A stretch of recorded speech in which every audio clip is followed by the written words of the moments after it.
Hey everybody, Jordan Bosmeny here, commercial sales rep with Orkin for the DC metro area. Uh, Been with Orkin now for 6 years, and I'm a third-time President's Club winner.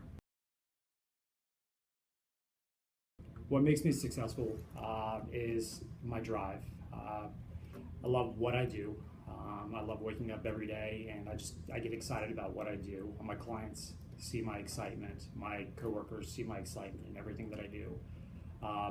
Following a strict routine from when I wake up in the morning to when I leave the house to head into the city.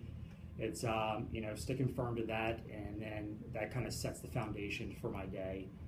A lot of my success is because of wanting to get in and get in every single door, get in front of every single client that I can. I get a lot of doors closed on me, I get a lot of no's, but that's absolutely okay, because just because it's not a yes now doesn't mean it's not a yes down the road.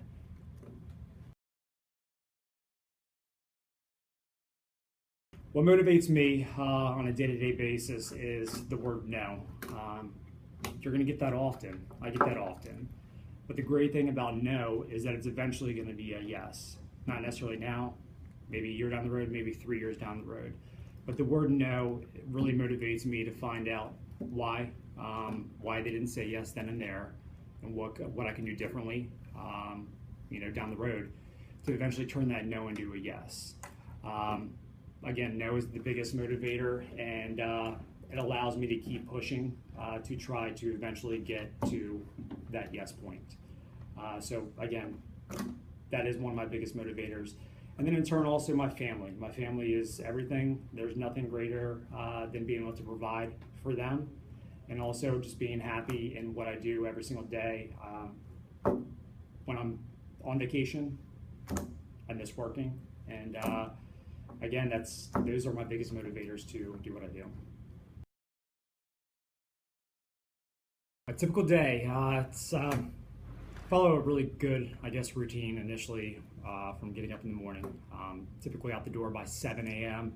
Want to be in my territory, out and about around 8:30 a.m. And my day can vary depending upon what appointments I already have set up, but I typically want to know the vicinity where I want to work on outside of any appointments that I already have set.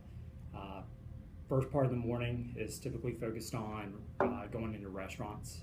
Those are great times to get in while they're getting their deliveries. Chance to get in and talk to maybe a decision maker or an employee, at least get some information. So for that way, when it does come time to propose them or actually reach out to the decision maker, you already have a little bit of information or some of the groundwork laid. At that point, I usually do that up to 11 o'clock, and then I shift focus to commercial property management companies, whether it be office or residential properties. That's a great time because property managers are usually already in. They already are getting their day established. So it's a good time just to get in and either get a name, get a business card, or at least give them some information on who I am or our company. And focus on that. It's all about working smart, not hard. Focusing on some of the businesses in that specific area that you already are, rather than bouncing around. Usually do that until about 1:30, and at that point I'll shift focus back over to restaurants, just because their lunch rush is done. Prospecting is extremely important. I prospect every single day. Anything that I do, I'm consistently prospecting.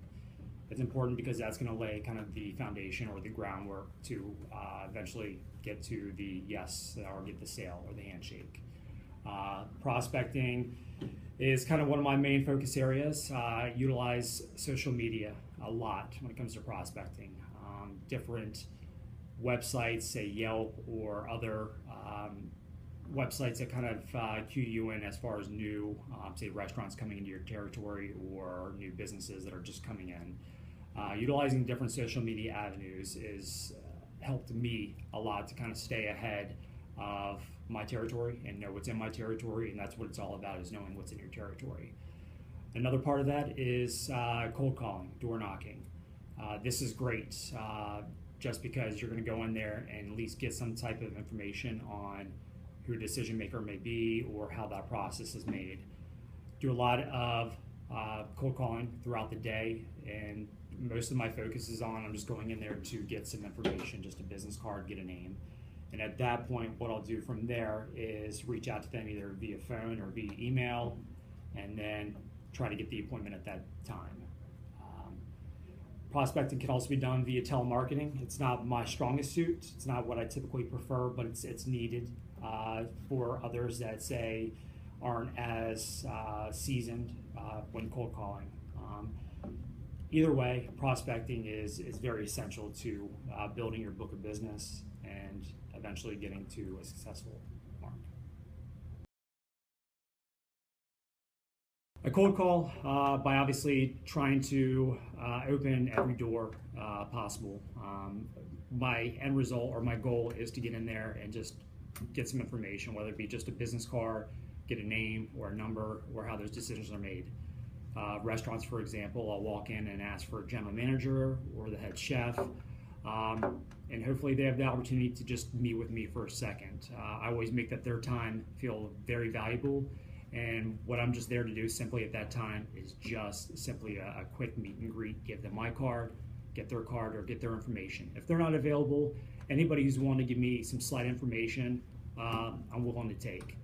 From that point, I don't necessarily try to do any selling at that point. I'll leave there, and then by the end of the day, I'm shooting them an email or shooting them a phone call, letting them know that I stopped by there, or thanking them for taking the time just to meet with me for a brief second, and then pivoting to setting an appointment time that I can come back and actually spend a few minutes with them to discuss what we have to offer and find out a little bit about their business and who they are. During that time period, I'm going on social media, finding what I can about that person to establish some type of commonality or groundbreaker. So that way, when I do actually meet with them again in person, there is some type of icebreaker that I can utilize to help build rapport. LinkedIn is great for looking up kind of personal history, where they've been. Facebook, there are different avenues that you can utilize to get some information about who you're going to be selling to, because once you know who you're selling to, you'll be able to know how to sell to them.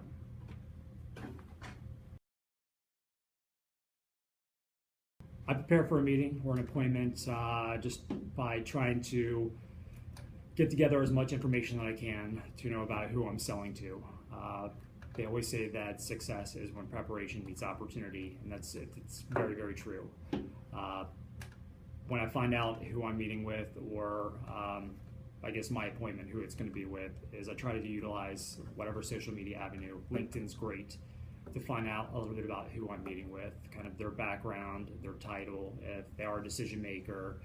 Try to find some type of commonality when I go in and meet with them, whether they like golf or they look like a certain sports team, something to kind of help establish a good rapport with them. For example, met with a company recently that I tried to go after their business called Fluvog Shoes. Went on Yelp. And there's a general manager there named Sean, and people were just ranting and raving about Sean on Yelp, and just gave him rave reviews. So when I had that appointment or that meeting set with Sean, first thing when I went in there, shook his hand and just basically paid compliment to him about some of the things that people have said to him about Yelp, and how I appreciate and like doing business with people, kind of his stature, that are saying these great things. It's good to do business with other good businesses. He really liked the fact that I actually came in there and found out a little bit about him and the business, and actually ended up closing it. So I think that definitely helps out a lot when preparing for an appointment. And other different social media websites, kind of know who you're selling to, or who the demographics that they cater to kind of help you get some of the selling points or how to sell to whoever you're meeting with.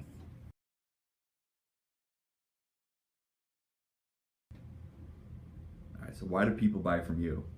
It's a really good question. I think that people buy from me for several reasons. Number one is the preparation that I take, or the approach that I take to basically personalizing kind of the program that I'm putting together for them.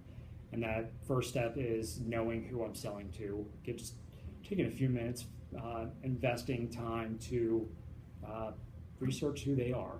A lot of people like that, and establishing some type of common ground or rapport, I think, goes a long way. And that shows definitely that you did take that time. Second part is I'm always there for my customers. I always tell my clients that, if they have an issue after 5 o'clock with their current vendor, I always challenge them. Try calling your sales rep or calling your person after 6 o'clock at night, see if someone answers. And I always tell them that they can always reach out to me 7 o'clock, 8 o'clock, 9 o'clock at night. And it's not the fact that I'm necessarily going to be able to do something for them then and there, but it's the fact that they have someone to talk to, and that way, at least, first thing in the morning, we're on top of it for them. And just kind of having that opportunity for them, I think, has definitely helped me be successful and having that open door policy. I do get calls at 1 o'clock in the morning. I don't always answer them, but it's still the fact of the matter that they have someone that they can reach out to and kind of get their issues resolved.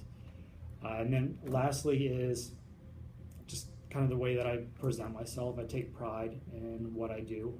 A lot of people, when I walk through the door, don't think I'm there to talk to them about pest control. I take that as kind of a compliment, because I love what I do. People see my excitement through the way that I dress, and just through, after talking with me, and I love what I do. So obviously I want to try to do what I can do to show that excitement.